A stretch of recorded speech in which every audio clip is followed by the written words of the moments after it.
be screwed, feel my own adrenaline. Yeah, I do just what I do, and I hope you let me in, yeah.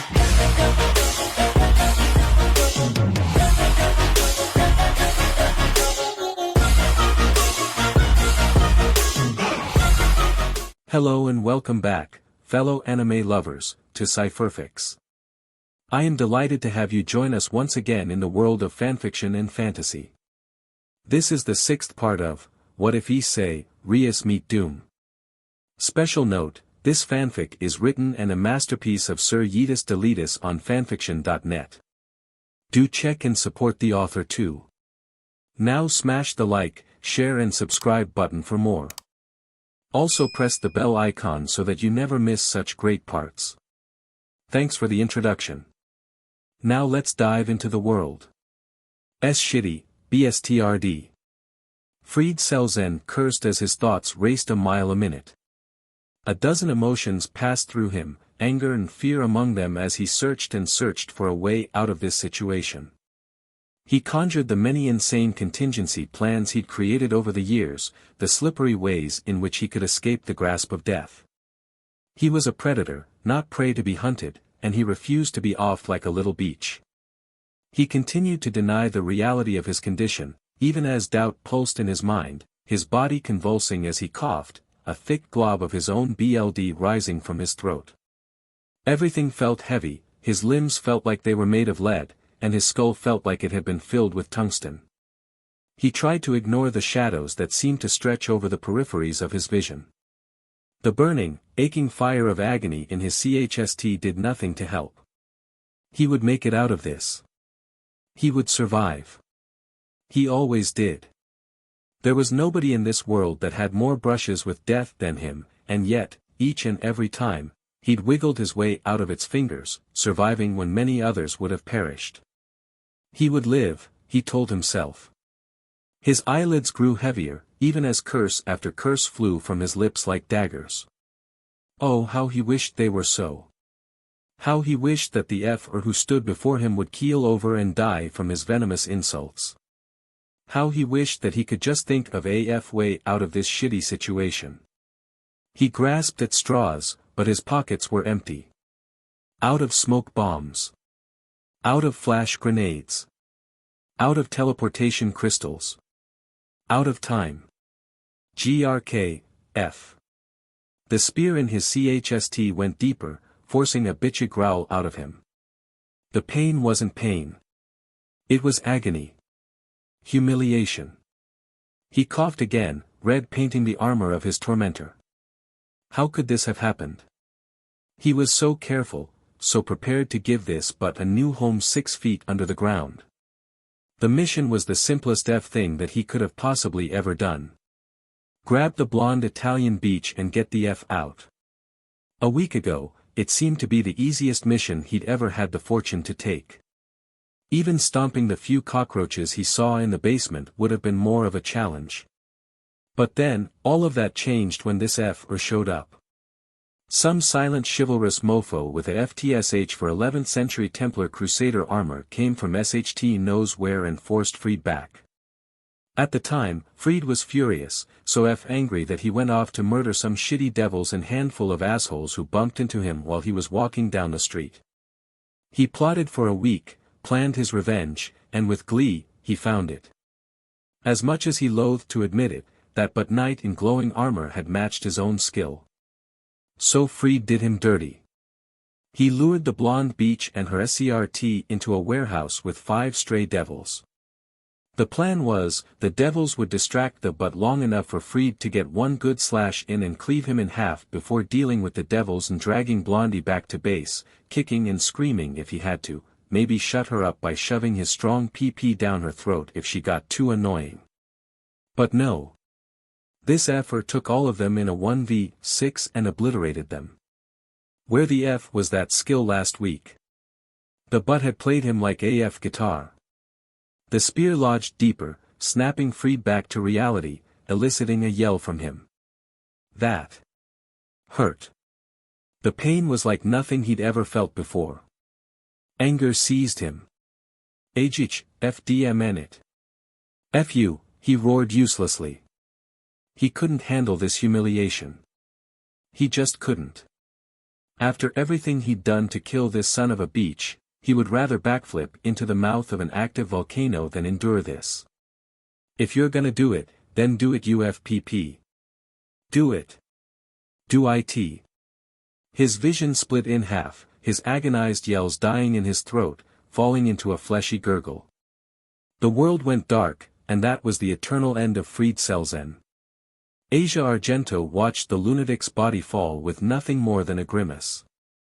BLD soaked the ground around her, bodies the size of trucks piled on the cold floor, and she sat in the center of it all, tired, cold, hungry, and utterly confused. In the past week alone she'd seen more violence than she'd ever had throughout her entire life, and despite her naive wishes, the body count only grew higher. She'd become nearly entirely desensitized to BLD and gore, but that didn't mean she liked it. It scared her. Made her want to curl up into a ball and cry. Her only solace was the shining Templar knight that always stood over her, watching, warming, and comforting her whenever she felt lost. And lost she definitely felt. Slowly, with each passing day, the memories of her past life came trickling in. All was well, until she finally remembered being slaughtered at the hands of what could only be described as a demon. Not a devil, not a humanoid creature in a tux with bat-like wings, but a creature that knew only chaos and violence to the fullest extent. Her memories terrified her, and she replayed them, watching as the claws of darkness sought to drag her soul down into the depths of the dark dimension. Only, that's not what happened. For reasons she could not comprehend, her soul had stayed anchored to the mortal world, just long enough for her father to reach her desecrated body. And when he found it, cried tears of rage and grief for her, swearing to rip and tear until his body fell apart at the seams. She'd been released, her soul leaving that world, that entire universe before, by means still unknown, arriving in the one she currently resided in. She had a lot of questions. For example, somehow, she was aware of how much time had passed before she reincarnated. Why did it take so long? Literal eons in fact. How did her father find his way to this universe? What was that thing that had attacked her in her previous life? Was her reincarnation an act of God? Was Spearguy a guardian sent by the angels? Or was he linked to her father? Her head throbbed whenever she thought too much about these topics. Spearguy was always there to comfort her whenever she needed it. The man was powerful. Otherworldly. And as the week progressed, Asia somehow managed to find herself facing off with more than a dozen stray devils. Spearguy protected her, killed them all, and got more skilled in the process. He was her guardian. Her protector. And he refused to let harm come to her. Whenever she needed it, he was always standing by her side. She was thankful, so thankful for the apparition's presence. She'd developed feelings for him, in fact, the feelings that a sister would have for a particularly protective older brother. Asia had even taken to calling Spearguy her older brother sometimes. But, no matter how powerful her new older sibling might have seemed, he wasn't all powerful. There were a number of times in which he had disappeared and procured food and drink for Asia to survive, but without a direction or a place to call home, the poor girl was running out of luck. Now, after a week of fighting devils and surviving off of whatever Spearguy could find for her, she was on her last legs, tired, cold, and hungry. Tired of running from those who sought to find her or harm her. Cold enough that she shivered, even with Spearguy's spectral body heat. Hungry enough that she was willing to eat anything that Spearguy could get her. She'd prayed many times, seeking answers and help from the Lord, but no answers came.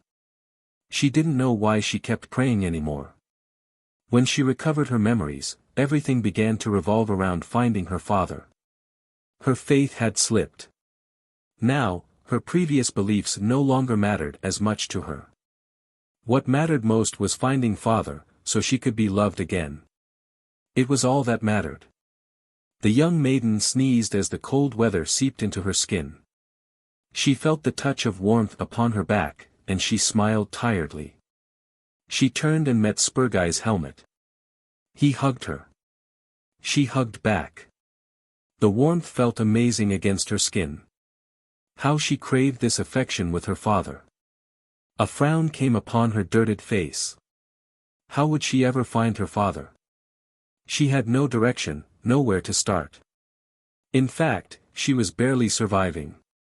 She wasn't sure how much longer that would last, even with Spurguy's help. The maiden and the sentinel stayed in that position for a while. Asia was content to drift away, even with the blood and gore that painted her surroundings. At least, until Spurguy shot up suddenly. The warmth left her side, and she missed it instantly. She looked up at the sentinel. Older brother. The sentinel motioned behind himself. Asia knew what that meant.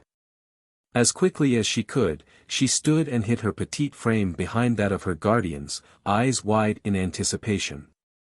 There was a moment of silence. Then, without warning, the large metal security doors of the warehouse exploded off of their hinges, smashing into the floor, heaps of dust billowing throughout the air. Asia jumped in surprise. My, what do we have here?" a sultry voice asked. The dust settled, and from it stepped a woman of jaw-dropping beauty, a girl with raven-colored hair that flowed like a waterfall, a gorgeous face, and melons the size of melons. Lightning crackled at her fingertips, dancing elegantly. The woman's gaze found Spurguy. Looks like somebody had their fun," she giggled, eyeing the bloodied carcasses of the fallen. Her voice had some strange, overtly teasing quality to it, like every word was meant to get a rise out of somebody. Not that Asia could tell. From the settled dust, two more figures approached. A short, cute, emotionless girl with impossibly white hair, and a devilishly handsome young man who wore a kind smile on his face. Each of them had unique expressions, but both showed slight amounts of surprise. "President, it appears that someone else got here before us," the young man said. His smile was plastic. "They appear to be a member of the church." "Wait. What is a member of the Order of Chivalry doing here?" The smile became a frown. "No, that's not it either. President, I'm unsure of what sector they are from. Please be careful." Asia grew increasingly confused as more people stepped in. Who were they? What did they want with her? How did they find her? Of course. "Thank you, Kiba." From behind the young man, another woman approached. Her hair was as crimson as oxygenated blood, her eyes a blue-green turquoise, her face of beauty unrivaled. Beside her, a young, average-looking man stood, watching dumbfounded. The woman addressed Spurguy. "I must thank you for taking care of these strays for us. Sometimes we devils are busy with more important matters. That being said, we were doing just fine without your interference." Asia gasped at the blood-haired woman's words. She was a devil. They all were. Her heart beat faster in her chest. They looked so human. Just like the one she'd healed, the one that had brought her grief. "My name is Rias, the governor of this territory. I have many questions for you. It would be in your best interest to comply." Rias, if that was even her real name, appeared to be the boss of all the devils present. Instantly, Asia grew wary of her. "Now, may I have the name of our guest? And what is a member of the church doing in my territory?" There was a certain, hidden threat in the latter question. Asia didn't like it. Spurguy stayed silent, still as a statue and like a wall of steel before Asia. He didn't speak, not because he refused to, but because he was incapable of doing so. As such, a tense silence took hold. Asia heard a small growl from the boy standing next to the leader. When President asks a question, you answer, but... A sigh left Rias's lips. "Settle down, Issei." She turned her head to Spurguy. "Though, my pawn is correct. If you do not speak, I will be forced to detain you. Is that clear?" No response. The redhead opened her mouth to speak again, but she was beaten by the short, white-haired girl. President, she stammered. The redhead gave the girl her full attention. Yes, Kaneko. The now named Kaneko narrowed her eyes at Spear Guy. That guy isn't real. He's just a mass of energy. Oh, the leader raised a brow. Could have fooled me. So, it's a puppet? If we can capture it, then we can trace it back to its MSTR. The white-haired girl pointed. There. A person is hiding behind it. She paused. Be careful, President. Asia's breath hitched. I see. The leader turned and directly addressed the maiden. Make yourself known, then. I can't guarantee your safety, otherwise. Spear Guy straightened at the threat. His spear hummed with energy, and he raised it. Asia shook her head to herself. Fearing for both her and Spear Guy's sake, she stepped out from behind him. The sentinel turned his head to her, swiping a hand in front of her protectively. She gave him a resigned look. It's okay. It'll be okay, older brother. The devils watched curiously as Spear Guy stared for a moment. Then, like glass, he shattered into trillions of particles, small motes and shards of light that levitated, dispersing into the air silently. Asia felt his presence return to her. She smiled at the warmth, then turned to face the devils. If anything happened, Spear Guy could materialize from her at the speed of light. They held another tense silence. Rias Gremory's gaze was analytical. She scrutinized the girl before her, the way in which her clothes were torn, now nothing but a bunch of rags, barely covering her skin. She was pretty, appealing even, but that was hidden by her sorry, dirted state. There was a cross around her neck, but it had seen better days. The Gremory was cautious as she always was when faced with a potential enemy. However, she could read this girl like a book. The girl wore her emotions on her skin, and it was easy to tell that she was really, really lost and afraid. The emotion seemed so genuine, that Rias considered detaining her anyways. For all she knew, this girl could be a spy with training in the arts of deception. Then again, why would a spy so brazenly wear a cross around their neck? Reverse psychology perhaps?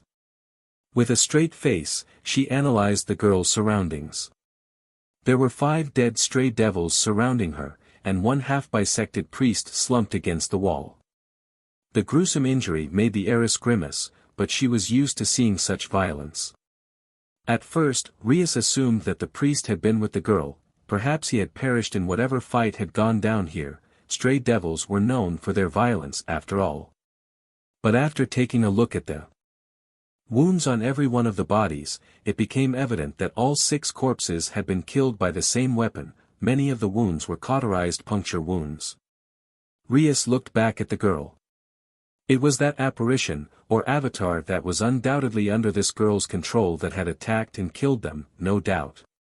Even if her own peerage was powerful, very much so compared to the average young devil peerage, she had to concede that no normal man would have been able to take out 5 stray devils and a fully trained priest.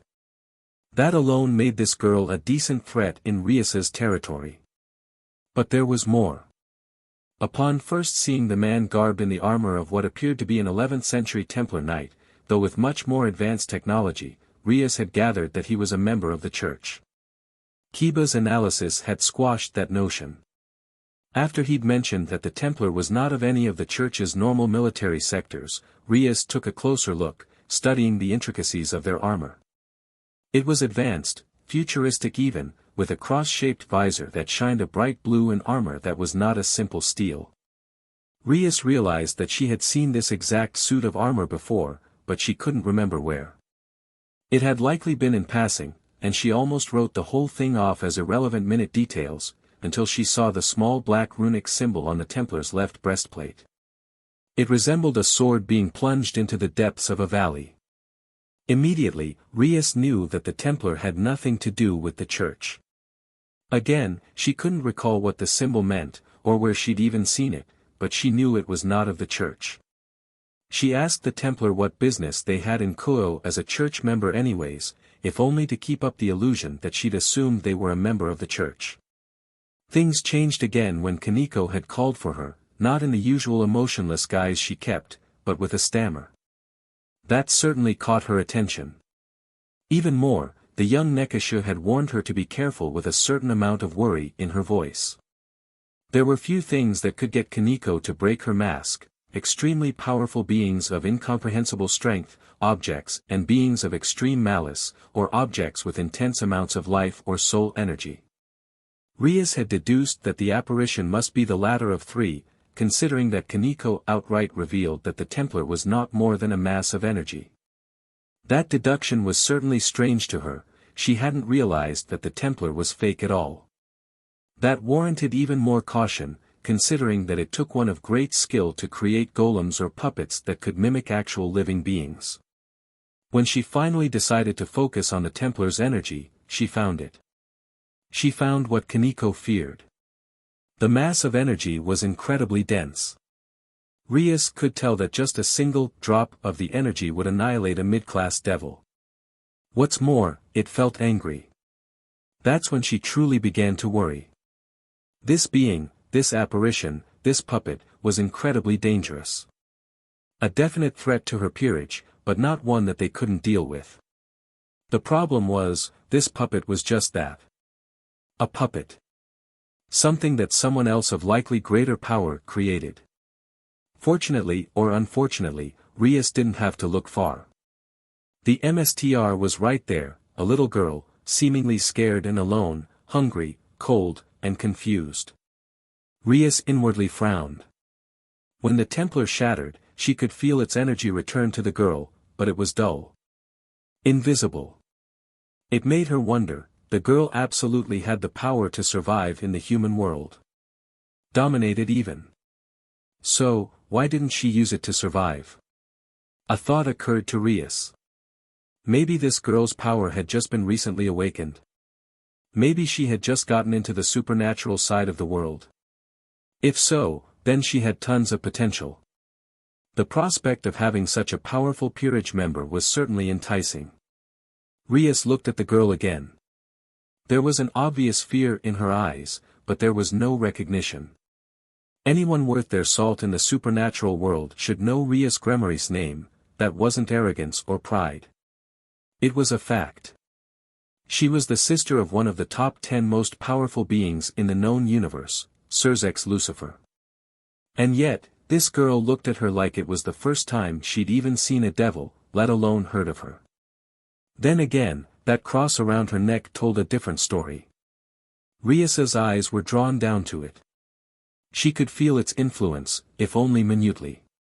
Either this girl was one of those sheltered priestesses that never saw the light of day, or she was a Christian or Catholic that had just come into the supernatural world by awakening some unseen power. Unfortunately, it was strong to tell. If she'd been wearing the typical priestess uniform, then it was damaged beyond repair. Rias would have to ask the girl herself. She looked into the girl's eyes again. She was lost, definitely, but if she was scared, why did she recall her guardian? Was she trying to get trust? Maybe Rias was being slightly too harsh on her. In her peripheries, she saw that each of her peerage members were armed and ready. Her eyes softened at the realization.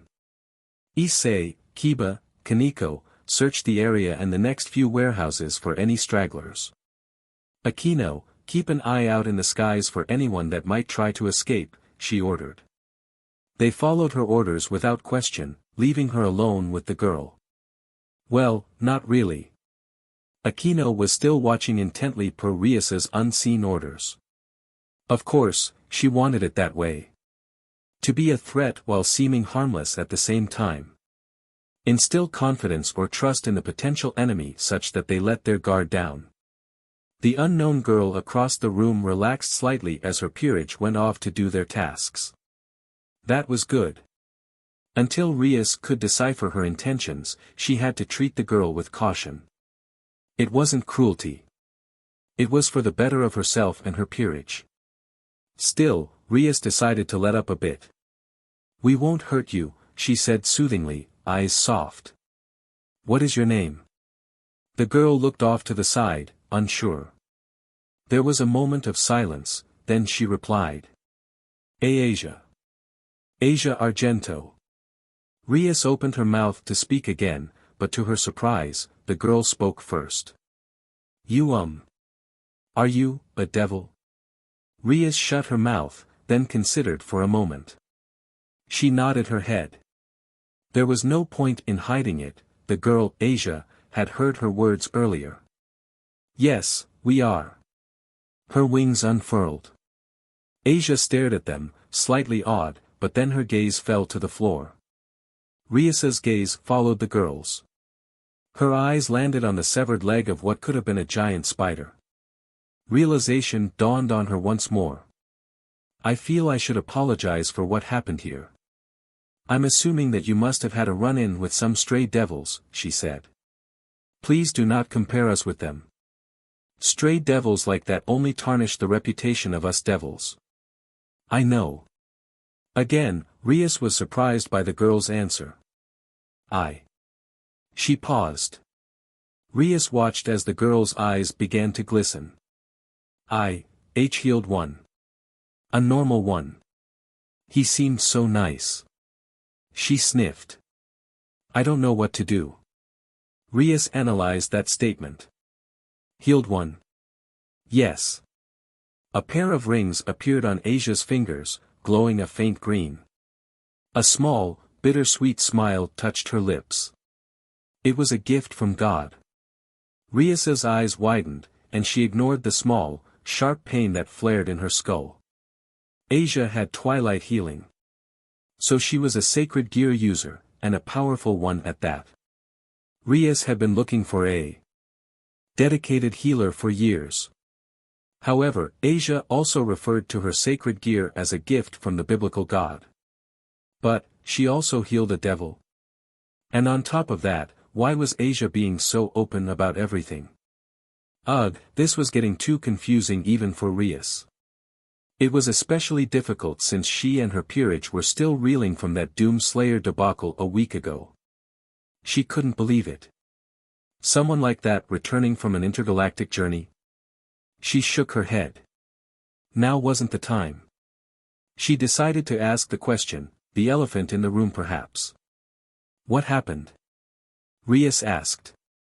She couldn't guarantee that she'd get an answer, and she really didn't know this girl at all, but something told her that she was troubled. Asia took to playing with the remains of her clothes. He was hurt.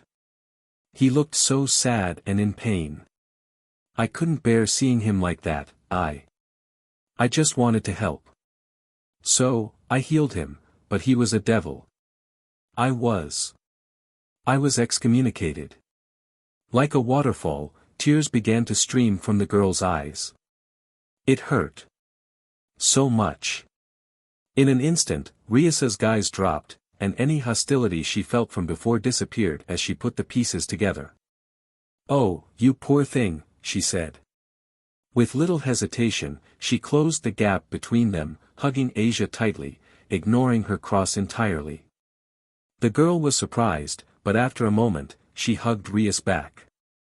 The redhead could only rub her back in as soothing a manner she could when the tears truly began to fall, and the whimpering started. Asia had healed a devil, and in turn, was thrown away by the church and ended up here. If there was one thing that Rias knew about the church and their members, especially priestesses, it was that they were loyal and devoted to the end. She couldn't imagine what this girl was going through. For years, those around her had treated her like a friend, probably even like family. To have that turned around, all stripped away because of a simple mistake. Because she wanted to help someone out of the goodness of her heart. That angered Rias. Resonated with her. And she could tell the girl wasn't lying. Everything she said had been filled with genuine emotion, and there had been no odd changes to her energy that spoke otherwise. On top of that, if this girl had been excommunicated, then the church or even stray church members would have had no problem coming to finish her off. Add on to that Asia's struggles, relative helplessness, sadness, confusion, etc., and it was undoubtable. Rias pitied Asia. The princess of ruin of all people would know the importance of family. But even as Rias felt for the girl, she saw opportunity. Asia had definite potential. She could see it. Rias couldn't let it go to waste.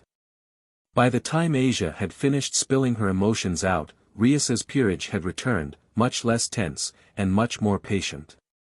They waited and watched the redhead and the maiden. Rias brushed a tear from the girl's eye. "Are you okay, now?" she asked. Asia nodded numbly. "Why yes, thank you." She paused, as if considering something. I don't think I care about the church much anymore." Rias raised a brow. "You don't?" "No," Asia replied, shaking her head. I just want to find my father." "Is that your longing?" "What?" Asia looked at her, confused. "To find your father. Is that your longing?" Asia took on a forlorn look of want. "Yes. More than anything in the world." Rias hummed at that. "What if I made you an offer?" The maiden tilted her head. "An offer?" Rias smiled. "Yes. Become my servant. Become a devil for my sake, and I promise you that I will do everything in my power to help you find your father." Asia looked at her like she'd grown a second head. Become a devil? But, aren't devils evil?" Rias snorted. "Of course not, silly," she quipped. "Mischievous, yes. Perhaps a little sinful, too. But evil?" She looked at Asia. "Do I look evil to you?" Asia faltered. "Well, no, but..." She looked conflicted. Rias tried another approach. "How about this, make a contract with me. In return for providing you with food, water, and shelter, you work for me. You can leave at any time, but after getting to know how we devils actually are, maybe you can make a decision then. In the meantime, you attend Ko Academy, join our club, and help me and my peerage while we help you find your father. What do you think?" Asia looked up at her with those big, trusting eyes of hers. Rias had to admit, she was very cute. "Oh okay." Tannen took a long, slow sip from the irresistible flask of liquid gold ambrosia between his claws, letting out a very satisfied breath, smacking his maw a couple of times. He so deserved this. After the Slayer's debut occurred 1 week ago, the politics of Devil Society had been hell, pun intended. Work was a pain in the butt, but at the moment, Tannen refused to think about it. Today was the day of the rating game between Diehauser Belial and Bediz Abaddon, a day in which Tannen could relax and enjoy himself. That didn't stop his thoughts from straying to Lilith's newest resident Primeval, though. The Doomslayer's arrival had thrown the world into chaos, and his debut, even more so. Rumors began to pop up quickly, and as Tannen was currently lounging in the Sinner's Circle, he felt it appropriate to perhaps gossip a little. There was one small rumor that only a handful of people knew of, and Tannen wasn't sure if it was true. The Blaze Meteor Dragon set his eyes on his perpetual drinking buddy from across the table. Ajuka looked no different than usual, though he was scratching his head a fair bit more than was necessary. Tannen knew the man was pretty DMN tired, all things considered, but he couldn't help the question that came out, the one that has been bugging him all week. "So, do you believe it?" the dragon inquired. Ajuka looked up from his fidgeting. "I'm sorry." "Believe what?" Tannen leaned in close, scooting his admittedly small chair forward a couple of inches as he set his drink down. "You know. The thing." Ajuka stared. "I'm afraid I don't know about this arbitrary thing." "You're going to have to elaborate a bit, my friend." "About him." Ajuka vocalized. "If you're referring to his ownership of the relics, then yes, I believe so." Tannen groaned. "No, not that you fool. Of course I believe that, I felt the similarities myself. One of the relics even looks like him, no matter." I'm talking about his circumstances. Tell me, what has been the hot topic of non-political discussion between the other Satans? Ajuka took a moment to reply. The dragon grunted. Come on. You seriously cannot be that forgetful. Ajuka merely frowned. Tannen groaned. Think, Ajuka. Think, he pointed at the sides of his head with his opposing claws. You know. The one that Seraphol had so brazenly spilled on her return. What do you think? Is it true? Ah.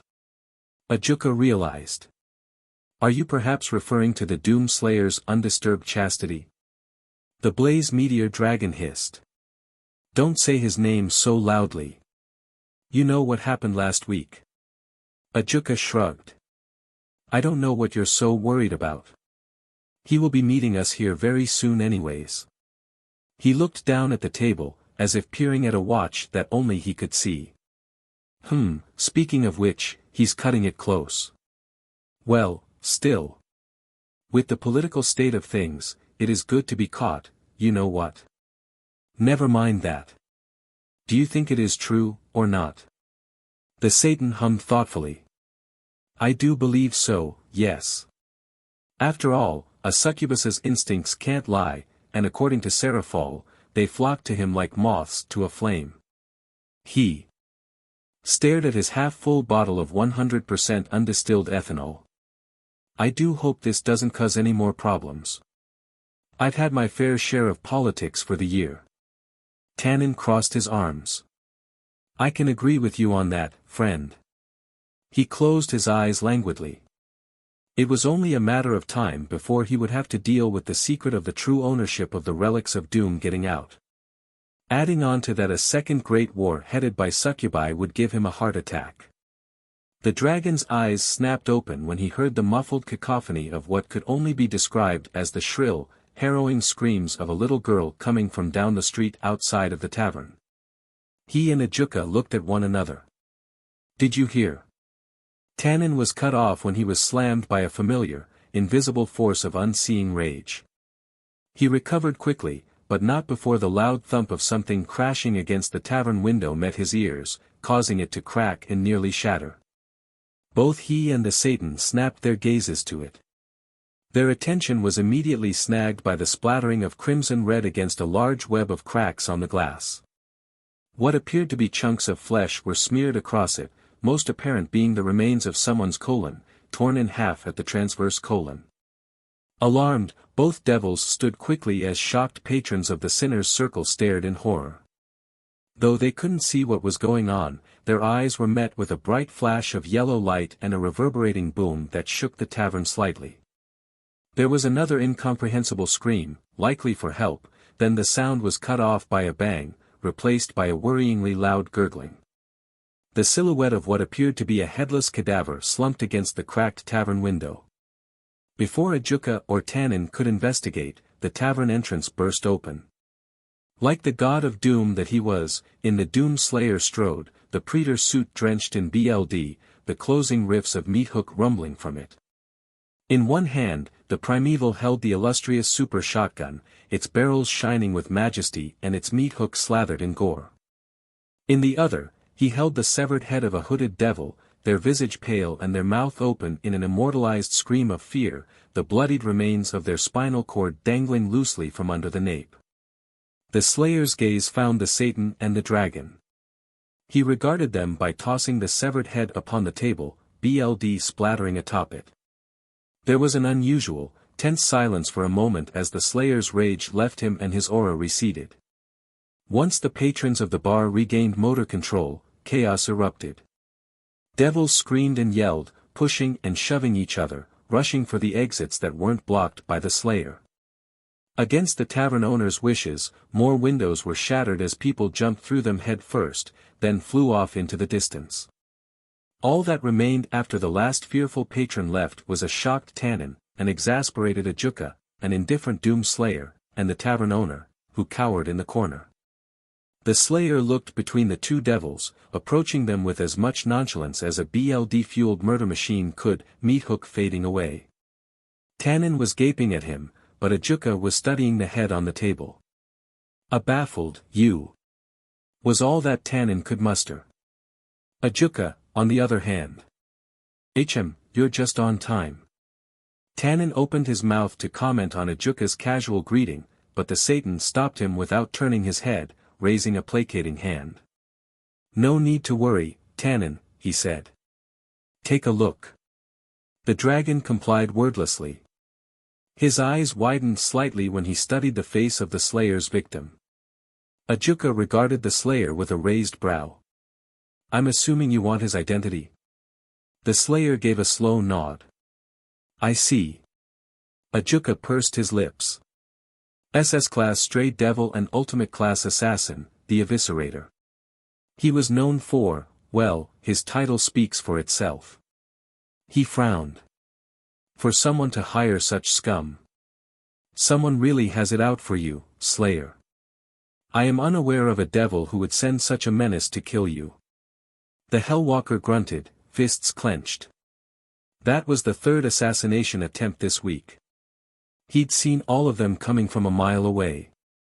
It irritated him that they would choose to fight him when they couldn't offer him even a decent scuffle. He huffed, and the super shotgun disappeared from his finger as the Predator suit blipped, the BLD that dirted it beginning to burn away. Ajuka stared curiously for a moment before shaking his head. "Well, then. You did arrive, later than I was hoping. We will have to do away with the storytelling for today." He turned his head to the tavern owner, who was now cautiously peeking his head over the countertop. "Don't fret over the damages, Sal. Oh, and don't worry about your tavern's reputation either. All will be fixed by tomorrow, I guarantee it." The named Sal said nothing in reply, only ducking down fearfully when the Hellwalker looked over. With a wave of his hand, Ajuka did something along the lines of reversing time, and the damages that had blemished the tavern was repaired in seconds. "Well, I suppose it would be foolish of me to ask for a normal day when the Slayer is involved," Tannen grumbled. The Slayer gave him a light, meaningless glare. Is Tiamat not with you?" The Slayer shook his head. Tiamat had left him earlier to prepare for the raiding game. Apparently, she had her own pocket dimension from which she regulated them. "We should get going. My niece and nephew will be attending this game with us." "I hope neither of you mind," Ajuka said. Tannen's facial muscles twitched the slightest bit, indicating his thoughts on the matter. The Slayer gave a cold, uncaring stare, as he didn't really give a SHT. With another wave of his hand, Ajuka conjured a magic circle beneath their feet.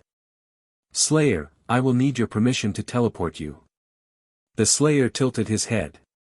He remembered Ajuka teleporting both him and Tiamat from the library a week earlier.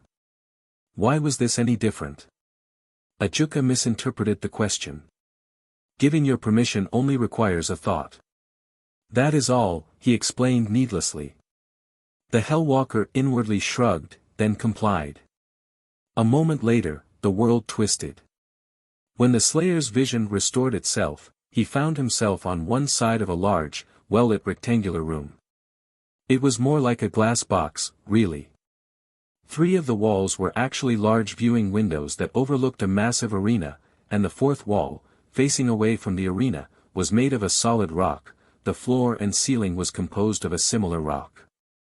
There was an unmanned, automated bar at the back wall, and an array of posh pieces of furniture sat undisturbed around the room, including chairs, couches, recliners, and coffee tables. This was the VIP room, he realized. They were likely in one of Lilith's floating arenas. The Slayer's gaze was drawn to one of the nearer couches where, to his minute surprise, a dozen people sat. In the middle, a gentle-looking young man with dark green hair sat, one leg crossed over the other. Draped over his shoulders was some regal cape, and the clothing he wore underneath seemed needlessly expensive. Surrounding the man were a number of girls, all of whom seemed to be absolutely smitten with him, to the point that they seemed almost mindless.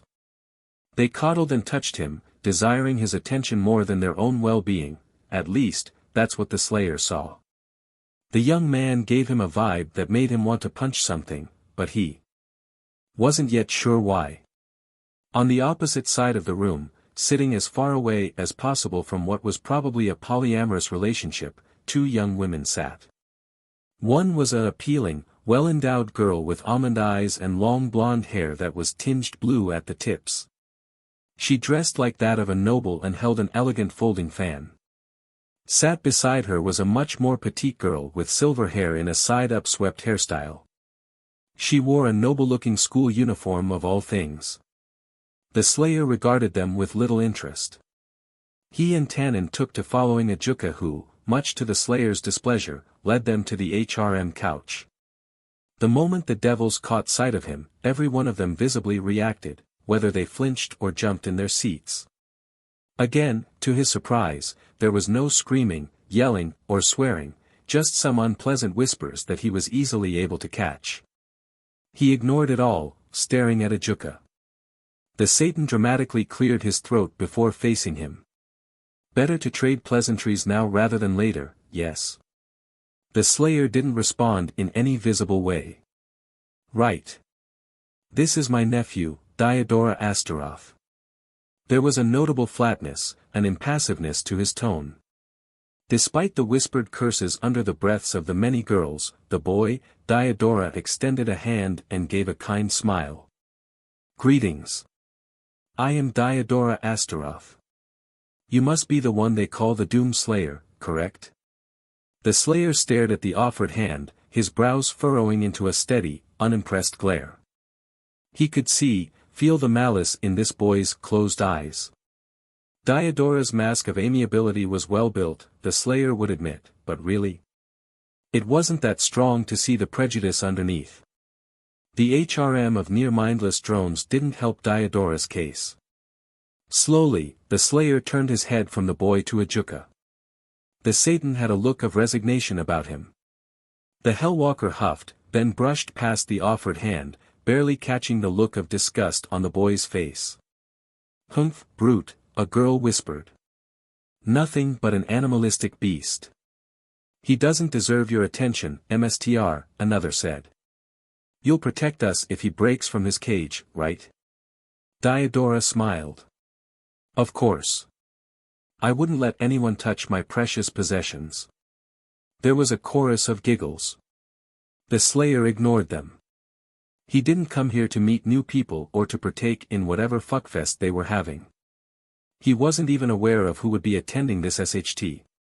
He'd only come here for the sake of whatever companionship circle Ajuka and Tannen were trying to create with him, and to perhaps derive enjoyment by watching devils fight each other. Nonetheless, he continued to follow Ajuka, who led the Slayer to the far side of the room, where the two young women sat. The well-endowed young woman gave the Slayer a look of uninhibited interest, and the other, petite woman looked more stoic. Both had slight airs of caution about them. Notably, Ajuka approached them with much more enthusiasm, as well as a warmness to his gaze. Latia, I'm glad you could make it. He smiled at her. The girl with the folding fan returned his smile. I as well, uncle. It has been a while since we last spent time together. The Satan gave a short nod of agreement before his eyes flitted to the Hellwalker. Slayer, I would like you to meet my niece, Latia Astaroth. Hello, Latia greeted pleasurably. She rose from her seat. As I'm sure you know, I'm Latia Astaroth. It is wonderful to make your acquaintance. She gave a curtsy. I apologize for my forwardness, but you are the infamous Great Slayer, are you not? No worries. If you are a friend of Uncle Ajuka, then you are well enough with me. The Hellwalker studied Ajuka's pep and the familiarity with which he gazed at Latia, then he looked into the girl's eyes himself. There was humility and politeness, but also sophistication. If Ajuka held her with such high regard, then she probably wasn't a beach. He wondered if that notion extended to the other girl, but then again, he didn't really care. His attention was drawn to her anyways when she rose and introduced herself. I am Iriuka Glagiolablas. It is exciting to meet you, sir. She gave the same curtsy. The Slayer grunted, replying with nothing more than a nod of acknowledgement. He saw Ajuka's smile grow slightly at that. "Ah, you're here too, Uncle Tannen." Latia looked past the Slayer, and the Hellwalker turned to see the Blaze Meteor Dragon approach with a large glass mug in his claws that he had procured from the automated bar. It shimmered with a golden liquid. "Latia," Tannen started, "you've grown since I last saw you. How long has it been again?" "It's only been 6 months, Uncle." "Oh." Tannen scratched his chin before shrugging and taking a hefty swig from whatever alcohol he had in hand. Never mind that. How is it going?" Latia hummed. "I am well, but things could be better." She frowned. "Lately, my dear brother's escapades have been more frequent. I can only hope that he doesn't humiliate himself somehow and tarnish the Astaroth name." Tannen's face scrunched up in distaste as he eyed Diodora from afar. "With that, I can agree with you. It must be frustrating, seeing the youths of this generation fall so low." He snorted to himself. Then again, younger devils were never really known for their restraint. He was about to say more, but a light buzzing caught his attention. Well, I suppose now is as good a time as any to get this game started. Shall we sit?" There was unanimous agreement between the devils, and only the Slayer continued to stand. He silently endured the stares of Latia and Iriuka as he surveyed the room, eyeing the many pieces of furniture. There in one corner of the room, he spotted a very out-of-place 21st century gaming chair. It looked remarkably similar to the one that had sat before his PC in the late Fortress of Doom. The devil's gazes followed him as he went to retrieve it. With little care, he righted it and dragged it across the floor noisily before setting it next to Tannen. The dragon gave him a strange look for his seating choice, but didn't comment on the matter. Fists still clenched, he took a slow, awkward seat and waited. To pass the time, he took to studying the arena. It was very unnatural, so to speak. Nearest to the VIP room was a large, open mesa surrounded by escarpments and dotted by orange, sedimentary buttes. Relative to the Slayer, the left side of the mesa had a large outcropping that led to a huge cliff where a bunker-like structure sat, across from which was an opposite, elevated cliff that led into a desert that was elevated above the mesa, filled with sand dunes and hoodoos, and what looked to be an abandoned town. On the right side of the mesa, covered in a vast forest of what appeared to be pine trees, a stone run led up to a fortified gulag of all things. On the side of the arena opposite of the Slayer, there was a large lake with a series of small islands, on the other side of which were tall, snow-capped mountains with storms brewing overhead and a single, 100-meter-tall metal tower near the top. In total, the arena spanned 5 kilometers in diameter. The whole arena looked like some procedurally generated bullshit. Nonetheless, the Slayer's eyes roamed it, and hundreds of battle tactics began running through his mind in an instant. 5 minutes composed of idle chit-chat that he didn't listen to passed before the game started. The voice of some devil commentator the Slayer knew not of emitted from the intercoms, detailing the specifics of the rating. Game soon to commence. As expected, it was a match between Die Hauser Belial, Bediz Abaddon, and their respective peerages. The voice rattled off pleasantries and present VIPs barring the Slayer, then elaborated on the team objectives of the game. This specific game was dubbed Control Points, and there existed 5 of them, one in each major area of the arena: the desert town, the mesa bunker, the gulag, the islands, and the mountain tower. There were 3 ways to win: elimination, regicide, or holding control points until the end of the game. The time limit was a long 4 hours. After the brief explanation, there was a chime that commenced the battle, and finally, the rating game began. A minute passed. Then another. The Slayer frowned, deeper than usual. He'd expected to see something happen. He looked at Tannen. The devils had gone back to chatting again. He gave his seat an impatient tap. The dragon turned to him. "Is something wrong, Lord Slayer?" The Hellwalker huffed, then gestured to the battlefield. Tannen was able to interpret it without much trouble. Oh, yes. To make the rating games as fair as possible, the contestants are given no knowledge of the arena or their objectives. As such, it is the job of the kings to strategize the moment the battle begins, and whoever is a quicker and more effective leader will gain advantages by analyzing their environments, and moving their pieces throughout them. Tannen sat a little higher suddenly, focusing on the arena. Speaking of which. Look. Dihauser's team is the first to move. In the distance, at the border between the mesa and the stone run, a group of 11 individuals emerged from the forest, moving quickly before splitting into 4 groups of people, 3 of which had 3 people and 1 of which had 2. The group of 2 moved towards the Gulag control point, and a group of 3 took off into the skies, heading straight towards the mountain tower control point. The other 2 groups moved in the same direction before diverging, one headed for the Mesa Bunker control point, and one headed for the Desert Town control point. The Slayer turned and looked at the devils beside him. Each one of them had palm-sized holographic projections on their claws or fingers that allowed them to manipulate their part of the viewing window, similar to a television. The Slayer had no such ability.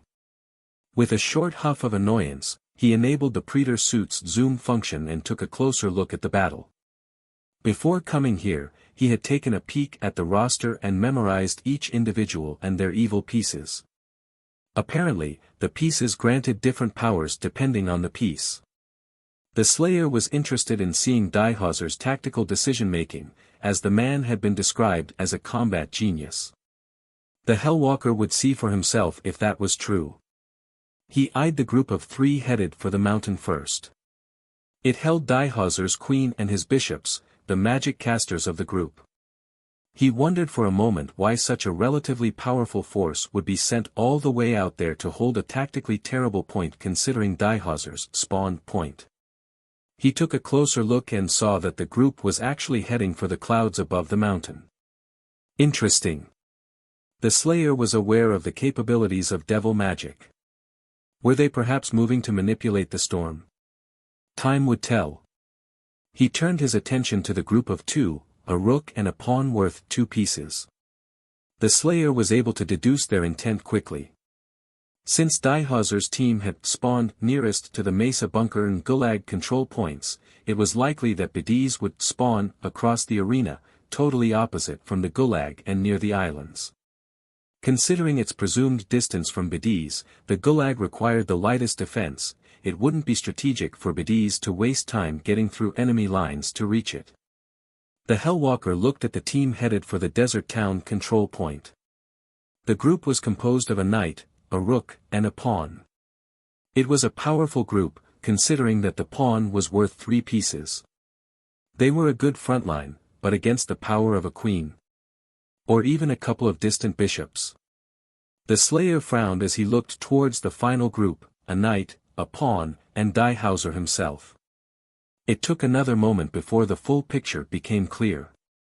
Since the Mesa Bunker control point was nearest to Dihauser's spawn point, and since it granted the quickest routes to adjacent control points, Dihauser set up a temporary HQ there. Since the Gulag control point was farthest from Bediz's likely spawn point, it required virtually no defense on Dihauser's part. On top of that, the Desert Town control point was nearest to the HQ, making it a good point to capture after the first 2. Most strategic however was probably the group heading for the mountains. Rather than sending them out to capture the mountain tower control point, the Slayer predicted that Dihauser sent them out to take the storm clouds from the mountains and manipulate them into a protective blanket that could hide the magic casters, allowing for an invisible aerial bombardment team to strike at any location. At the same time, Dihauser sent the group in a manner that put them right above the Lake Islands, near Bediz's likely spawn point. They would distract Bediz's team, eliciting a response to what was actually a fake assault. Bediz would send a large, unnecessary force towards the mountain, giving Dihauser more time to set up defenses at control points that he already controlled. Such a plan would only work if Dihauser moved quickly. Considering that Bediz had yet to make his own move, Dihauser already had the tactical game in the bag. Dihauser is as swift as ever, Ajuka commented. It is always a pleasure to watch him work. Such talent is only ever realized every few hundred years.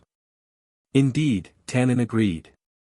Though, I did hear something about Abaddon developing a trump card of sorts.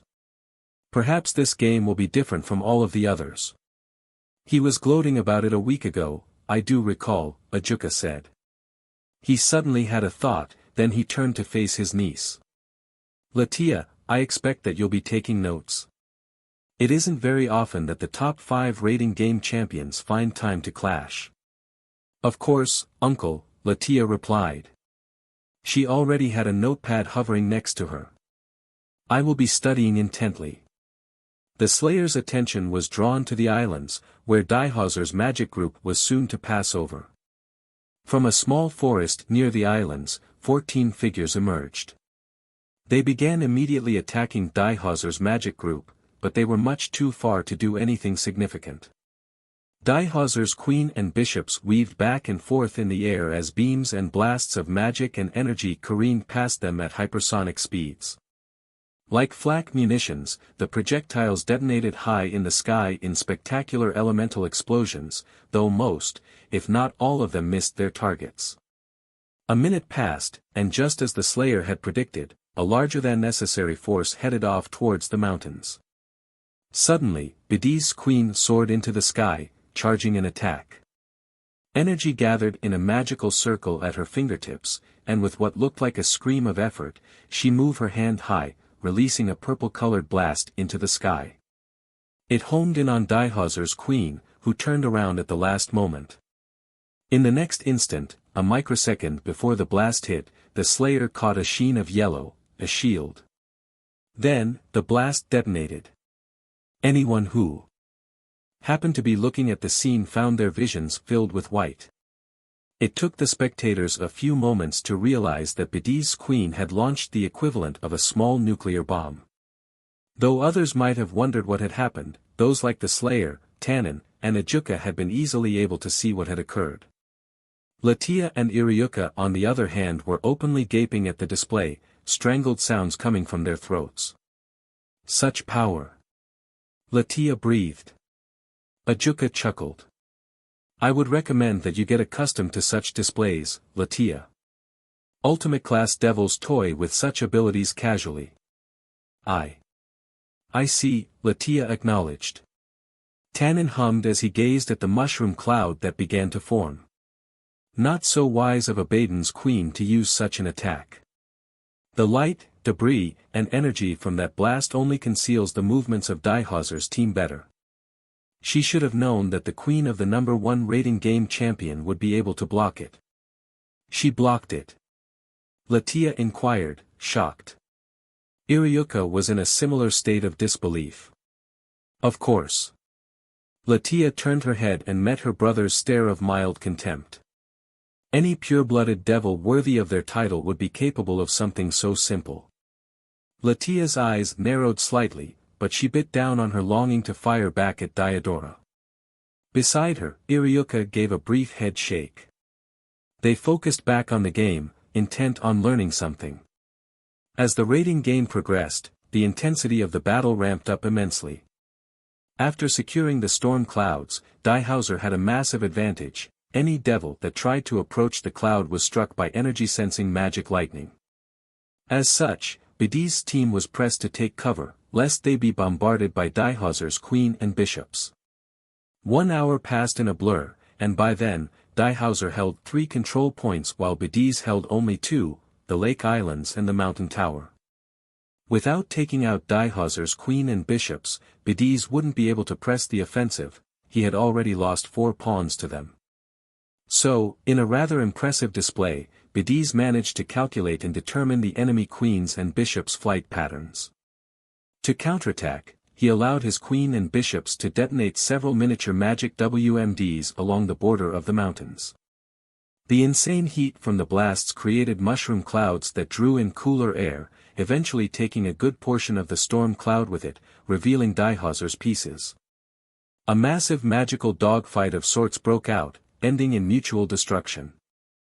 By then Dihauser had lost both of his bishops and his queen, while Bediz had lost both of his bishops, his queen, and all of his pawns. To his surprise, the Slayer had gotten more invested in the battle than he was expecting. The combat was nothing he hadn't seen before, and while the tactics were strange, he'd seen far more elaborate plots. But, as violence was his forte, it wasn't strong for him to appreciate this sport. Though he saw it coming from a mile away, it was interesting to see how Dihauser and Bediz continuously turned the tables on one another in terms of advantage. As the battle continued, Tannen and Ajuka gave their respective praises and criticisms, Latia and Iriuka continued to be starstruck, and Diodora played with his peerage in an inappropriately risque manner whilst commending the purebloods and their apparent supremacy. Another hour passed, and each team whittled the other down. Magic was thrown back and forth across the battlefield, and somehow, the match never got boring. Someone was always doing something that deserved an amount of attention. Pieces clashed, then retreated, planned, then clashed again. Some fell, others stood strong. Soon, and unfortunately for Bediz, the outcome of the battle became clear. The last of his peerage was forced to retire after getting caught in a pincer attack. Now, it was just the Abaddon against Dihauser, 2 pawns, and a rook. Despite the grim situation, Bediz refused to surrender. After a very uneventful 15 minutes passed, Dihauser and his peerage grew weary of waiting for the match to end, and they went after Bediz. With the battlefield torn to shreds, smoking craters and blackened forests everywhere, it would have been difficult to find the Abaddon had they not known that he owned the Lake Island's control point. They approached him, forming a half-circle a good distance from them.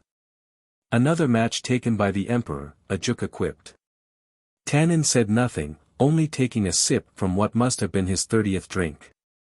The intercoms buzzed with activity, and whoever controlled them focused in on whatever final confrontation was going on down there. The spectators listened with rapt attention as comprehensible voices were heard. The Slayer watched as Dihauser began to speak, his mouth moving at the same time that the intercoms buzzed. "You know what happens now, old friend. Surrender, or fight." Bediz sneered, brushing dust from his aristocratic outfit. "You are no friend of mine, worthless Belial," he insulted. "This time will not be the same as the others. If you know what's good for you, you will be the one to surrender." Dihauser raised a brow before scoffing.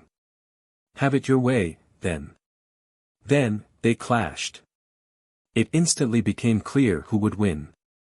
Though their first blows were equal, colliding with enough strength to crater the ground beneath their feet, Bediz faltered as Dihauser's worthless took hold. His peerage didn't even need to interfere. They simply watched as the same battle occurred once again, just as it had the last time they clashed, and just like the time they'd clashed before that. It was a merciless beatdown. Humiliating. But, something was different this time. Rather than falling to rage or despair, to crushing embarrassment or even the agony of having his bones shattered, Bediz smiled and laughed, full of eerie mirth. Dihauser paused as he raised his fist to strike again, and he gazed down at his repeat opponent. Was that it? Had he finally broken him? After all of these years? Blood poured from the devil's eyes and nostrils, but still, Bediz laughed, insane. Dihauser frowned. It was time to end this. He pushed the thoughts away, then struck one last time. The blow connected, and Bediz was thrown into the dirt at supersonic speeds, tumbling across the ground as hurricane winds flattened what nearby vegetation remained. The devil wheezed in pain, but his smile stayed. Dihauser approached him. Then, something changed. Back in the VIP room, watching the ordeal from his seat, the doomslayer froze when the praetor suit blipped, and Pterodome began to rumble. His fists clenched strong enough to crack Blackstone. The devils near him turned to him, confused when the strange music began to play, but he didn't give them any attention. Slowly, he rose from his seat, his gaze zeroed in on Bediz's fallen form, the devil still sneering, now laughing. Blood spilling from his lips, he looked at Dihauser. "So, you continue to fight," his voice said over the intercom. Dihauser didn't respond, giving the beaten devil a neutral look. Bidis coughed. "Have it your way, then." For the briefest of moments, Dihauser, in his confusion about Bidis' sudden maniacal laughter, released his worthless from the devil. Bidis took advantage of it. Beside him, a portal opened in space, and before Dihauser could use worthless once more, Bidis yanked. Out from the portal came a small, plastic-looking toy, a collectible. Nowhere and never before had anyone in the universe conceived of such a design for a toy, but there it sat, clenched between Bidis' bloody fingers. Its most prominent feature was the tank sled it sported, the upper half of a cycloptic being attached to it.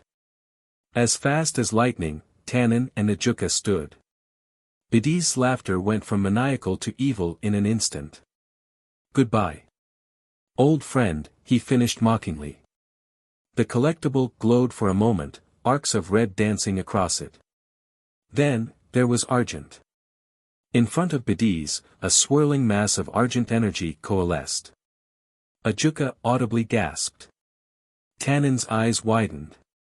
Latia and Iriuka sat confused. Diodora jerked in his seat. The Doomslayer was already gone. And Terradome evolved into Doom Hunter base. The devils in the VIP room had only a nanosecond to comprehend that the Hellwalker had vanished before their eyes, then the viewing window in front of them shattered in a spray of glass, the edge of the room erupting in an explosion of debris, the Slayer leaping from it, soaring like a comet. As the swirl of argent energy dispersed, it was replaced by the hulking, cybernetically enhanced super-heavy demon of the Telos realm. Dihauser recoiled at its sudden appearance. He only had 1 second more to gaze at its horrifying form, then its absolutely suffocating aura of malice slammed into him, freezing him in place. It was rage. Brutal. Without mercy. Relentless. The sled of a futuristic tank equipped with machine guns and rocket pods housed the demonic body of a cybernetically enhanced cycloptic being. Its torso was composed of flesh and metal, and its arms were malformed. One carried a surgically attached argent cannon, and the other had been replaced by a mechanized double chainsaw that glowed with power. Its single eye had been replaced with cybernetics, and on either side of its head, a pair of evil horns grew. Dihauser couldn't move, even when Bidis issued a single command to the demon. "Kill him." The demon shifted about, its sled whirring as it hovered, its saws of agony glowing with heat and torment, and its sled turned to Dihauser. It peered at him for only a moment, then, with unseeing fury, it roared. Its call incited terror in all who heard it, spawned doubt in those who were confident, and pulled at the very souls of all who saw laid eyes upon it. Dihauser was not spared.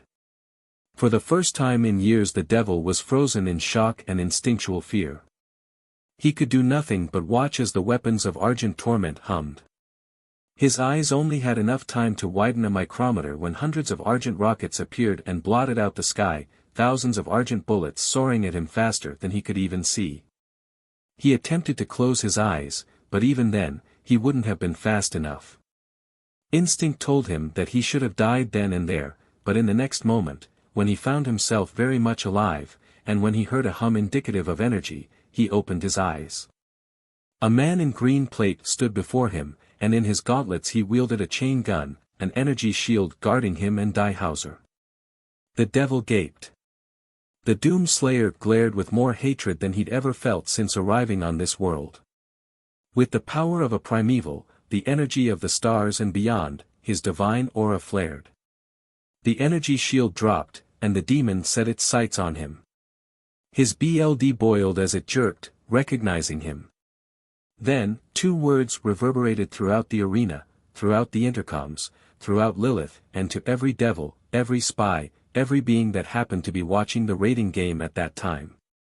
Those 2 words would forever be remembered, and would change the nature of the relics of Doom to all that knew of them. 2 words would go down in history, marking the point where all things about their existence changed, where everyone who had ever witnessed the Great War, the fight for the relics themselves, had their jaws unhinged. Those 2 words broke everything. Slayer identified.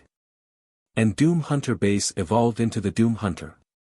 So alright folks, that's all for today. Stay tuned for part 7. Do subscribe, like and share for more such videos. Also check out the story and author Sir Yeetus Deletus on FANFICTIONnet. Press the bell icon to be notified first on release. See you in the next video. Till then, goodbye.